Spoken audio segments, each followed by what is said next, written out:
আমরা জানি যে কিমোথেরাপি ক্যান্সার চিকিৎসার মধ্যে একটা গুরুত্বপূর্ণ ভূমিকা পালন করে। তো আজকে আমরা সেই কিমোথেরাপি নিয়ে একটু আলোচনা করি। নমস্কার, আমি doctor Sandip Ganguly, consultant medical oncologist, Apollo cancer hospital, Kolkata. যে কোনো ক্যান্সার পেশেন্টদের আমরা যখন কিমোথেরাপি দিই, সেই কিমোথেরাপিটা আমরা ভাগে ভাগ করি। একটা হচ্ছে কিউরেটিভ কিমোথেরাপি, আর একটা হচ্ছে প্যালিয়েটিভ কিমোথেরাপি। কিউরেটিভ কিমোথেরাপি কি? যখন আমরা কিমোথেরাপিটা দিচ্ছি এই রোগটাকে নির্মূল করার উদ্দেশ্য নিয়ে। এই কিউরেটিভ কিমোথেরাপিকে আমরা আবার ভাগে ভাগ করতে পারি।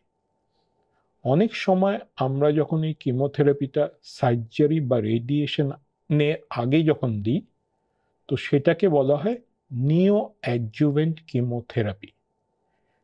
সেটা দেওয়া হচ্ছে যাতে টিউমারটাকে আমরা ছোট করে আমরা অপারেশনটাই যাতে ইজিলি করতে পারি। আর আরেকটা সময় আমরা কিউরেটিভ কিমোথেরাপি দিই অপারেশন করার পর, সেটাকে বলা হয় অ্যাডজুভেন্ট কিমোথেরাপি।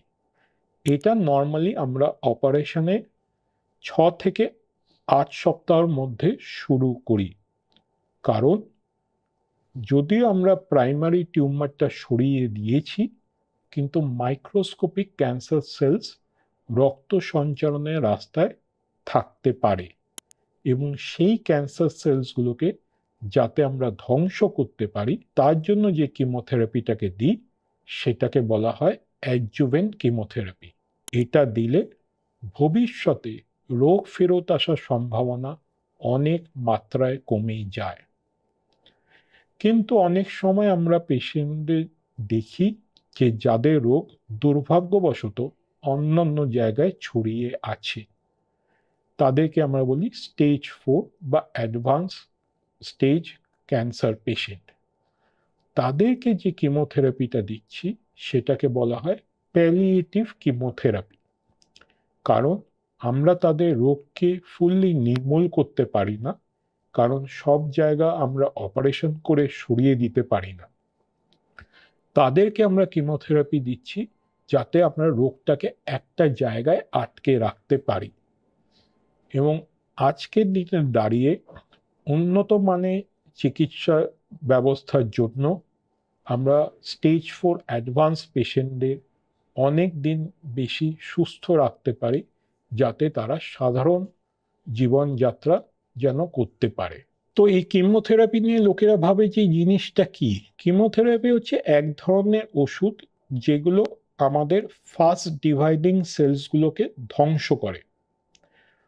কারণ ক্যান্সার সেলস খুব দ্রুত গতিতে বাড়ে, আর এই কিমোথেরাপিউটিক এজেন্টস বা এই ওষুধগুলো এই ফাস্ট সেলসগুলোকে ধ্বংস করে। তো ওই জন্যই ক্যান্সার সেলস যাতে ধ্বংস হয় তার জন্যই আমরা কিমোথেরাপি দিই। তার পার্শ্ব প্রতিক্রিয়া হয়তো অন্যান্য অঙ্গেও দেখা যায়, যেমনি আমাদের মাথার চুল খুব দ্রুত গতিতে বাড়ে, সেই জন্য মাথার চুল অনেক সময় পড়ে যায়, বা আমাদের বডিতে ডাব্লিউবিসি কাউন্ট কমে যেতে পারে, কারণ ওটাও খুব দ্রুত গতিতে আমাদের বডিতে তৈরি হয়। কিমোথেরাপি নিয়ে ওরকম ভয় পাবেন না যে ডাক্তার কিভাবে দেবে, কি হবে। কারণ কিমোথেরাপি আমরা নর্মাল স্যালাইনের বটলের থ্রুতে দিই, এবং মানুষ সেটা বুঝবেও না যে তাকে কিমোথেরাপি দেওয়া হচ্ছে। একটা স্যালাইন ড্রিপ যেমনি মানুষকে যেমনি দেওয়া হয়, সেই স্যালাইন ড্রিপের মাধ্যমেই কিন্তু আমরা কিমোথেরাপি দিই। তাই ওরকম অযথা ভয় পাবেন না, ডাক্তারের কথা রেগুলারলি ফলো করবেন এবং আপনি তাতে সুস্থ থাকবেন, ভালো থাকবেন।